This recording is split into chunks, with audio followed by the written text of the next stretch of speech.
My name is Tom Wheelwright. I work for Deutsche Post DHL. I'm in charge of public policy for Asia Pacific and EMEA. So I've been involved with postal policy in a number of different countries, and I thought I might be able to bring some international perspective to the conversation today. As I said, I've been involved in China, in Vietnam, in Malaysia, and most recently in Ethiopia. But I thought it would be most useful to draw the comparison with Australia, because in looking at the agenda today, I think the USO is the most difficult and most fundamental issue we face. I say Australia because Australia has a small population of 20 million, and the country is geographically bigger than India. So the USO is acute. To be able to provide a basic mail service for everyone in the country in all the remote areas is a major burden.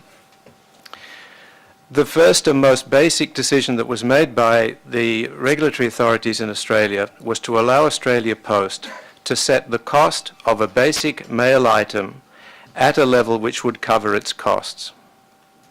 It was a difficult decision to make because it meant in the instance when this decision was made that prices doubled overnight. But the reason it was done was to set a base beyond which the prices were then sustainable and in real terms came down. It set a price whereby the network funded itself, and then the investment in technology meant that prices from there on actually fell in real terms. And that has been successful. And I think if we look at India Post, that's one nettle that has to be grasped. Because if you say to a post office, you can't make money, you have to run at a loss, it's not their fault. It doesn't matter how productive they become. It doesn't matter how imaginative they are in their other operations. If you've already condemned them to losing money, that is a social welfare benefit that they are having to bear. And ultimately, someone has to pay for that. The other decision that was made too was that there was not a sufficient revenue base from industry generally to cover the losses in post. There just wasn't enough in the bucket.